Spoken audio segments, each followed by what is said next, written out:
अस्सलाम वालेकुम, welcome back to my YouTube channel. उम्मीद है कि आप सब खैरियत से होंगे और मेरी वीडियोस को भी पसंद कर रहे होंगे और ये आपके लिए हेल्पफुल होंगी। अगर आपको मेरी वीडियोस पसंद आती हैं तो इसको ज़्यादा से ज़्यादा लाइक करें, शेयर करें, कमेंट करें और मेरे चैनल मैथ वेव को भी सब्सक्राइब करें। आज हम अपना लेक्चर नंबर 21 स्टार्ट करते हैं, जिसमें हम रिमेनिंग थ्योरी ऑफ 10.1 को डिस्कस करेंगे। जैसे कि हमने पिछली वीडियो में डिस्कस किया था साइन अल्फा प्लस बीटा के फॉर्मूलाज को, कोस अल्फा प्लस बीटा के फॉर्मूला को, इसी तरह अब हम देखेंगे टेन अल्फा प्लस बीटा का फॉर्मूला किस तरह इंट्रोड्यूस हुआ। तो हम जानते हैं कि जो टेन होता है वो होता है tan is equal to sine over cos. तो यहाँ हम लिखेंगे टेन अल्फा प्लस बीटा की जगह हम लिख सकते हैं साइन अल्फा प्लस बीटा और नीचे cos alpha plus beta. Means के जो यहाँ पे थीटा होगा इसके साथ वो थीटा यहाँ भी होगा और यहाँ भी होगा। जैसे कि हम जानते हैं कि साइन अल्फा प्लस बीटा किसके इक्वल होता है, sine alpha cos beta plus cos alpha sign beta के। और जो कोस अल्फा प्लस बीटा होता है वो cos alpha cos beta minus sine alpha sign beta के इक्वल होता है। अब हम यहाँ पे एक स्टेप करेंगे कि हम ऊपर और नीचे कोस अल्फा कोस बीटा को डिवाइड कर देंगे अप एंड डाउन। यहाँ हम राइट करेंगे sine alpha cos beta over cos alpha cos beta plus cos alpha sign beta over cos alpha cos beta. और ये हमारे पास आ गई मेन डिवीजन। उसके नीचे हम राइट करेंगे कोस अल्फा कोस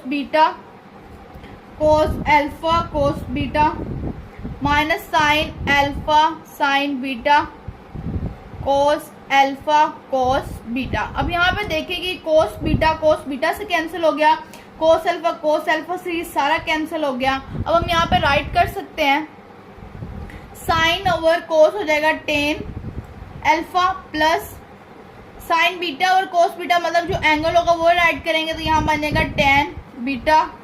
ये सारा कैंसिल हो गया, वन माइनस ये टेन अल्फा और ये साथ में टेन बीटा। तो ये देख लें हमारे पास सेम एज इट इज वही फॉर्मूला बन गया है। टेन अल्फा प्लस बीटा इस तरह इंट्रोड्यूस होता है। अब हम टेन अल्फा माइनस बीटा को इंट्रोड्यूस करते हैं। यहाँ पे हम सिर्फ चेंजिंग करेंगे माइनस के साइन की।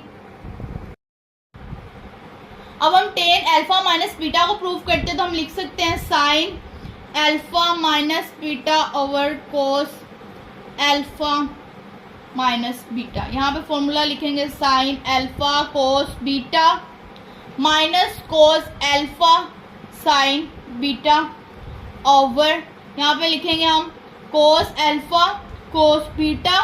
और यहाँ पे हमें पता है कि जो कोस में साइन होता है तो वो यहाँ पे मीन्स कि उसको ओपन करें तो नेगेटिव आता है, मीन्स के ऑपोजिट आता है। यहाँ पे लिखेंगे साइन अल्फा साइन बीटा। जैसे वहां पे हमने डिवाइड किया था सेम इसी तरह हम इसको डिवाइड कर देंगे। हमारे पास मेन डिवीजन आ गई।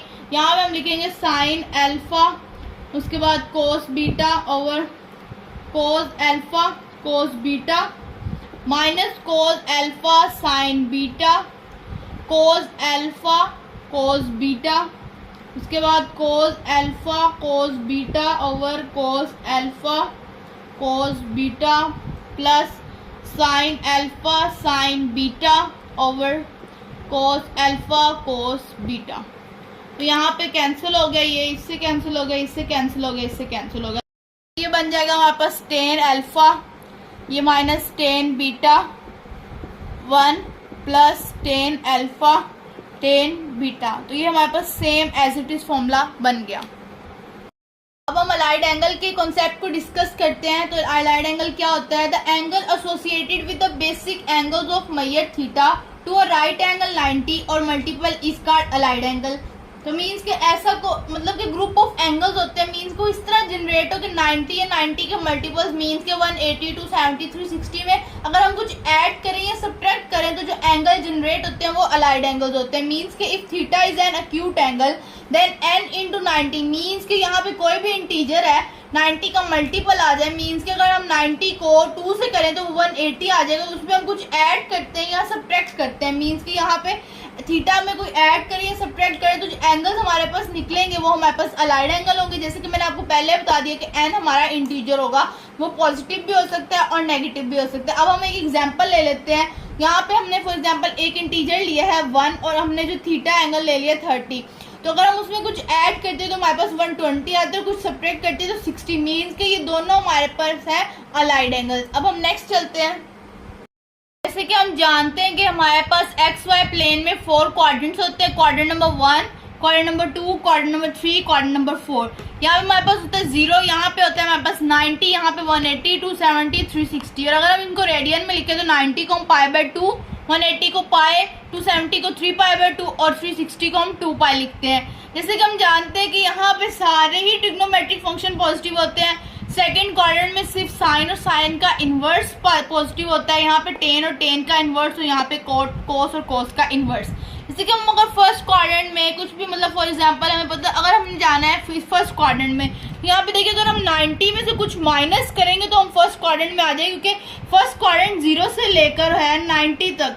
तो यहाँ पे 80 to 70, 80 आएगा, 70 आएगा, 60 आएगा। मीन्स कि अगर हम 90 में से कुछ माइनस कर देते हैं, मतलब कि कोई भी एंगल माइनस कर देते हैं, हम फर्स्ट क्वाड्रेंट में आ जाएंगे। अब अगर हम बात करते हैं 90 में कुछ ऐड करते हैं तो हम सेकंड क्वाड्रेंट में आ जाएंगे। जैसे कि 90 में अगर मैं 10 ऐड करती हूँ तो हमारे पास 100 हो जाएगा, तो हम सेकंड क्वाड्रेंट में आ जाएंगे। लेकिन हम यहाँ पे देखेंगे अगर हम 180 में से कुछ माइनस कर देते हैं, जैसे 180 में से मैंने माइनस कर दिया 10 तो वो 170 हो गया, तो हम फिर कहाँ पे आ गए, सेकंड क्वाड्रेंट में। तो हम यहाँ लिख सकते हैं π-θ। अब हम थर्ड क्वाड्रेंट की बात कर लेते हैं, तो अगर हम पाए मतलब कि हम 180 में कुछ ऐड करते हैं तो हम थर्ड क्वाड्रेंट में आ जाते हैं। लेकिन अगर 273 π/2 में, मतलब इसको 270 भी कहते हैं, इसमें कुछ सब्ट्रैक्ट करते हैं तो हम थर्ड क्वाड्रेंट में आ जाते हैं। इसी तरह फोर्थ क्वाड्रेंट की बात कर ले तो अगर 270 में हम कुछ ऐड करते हैं तो हम कहाँ आ जाएंगे, फोर्थ क्वाड्रेंट में। लेकिन अगर हम 360 में से कुछ माइनस करते हैं जिसको हम 2π लिखते हैं तो हम आ जाएंगे फोर्थ क्वाड्रेंट में।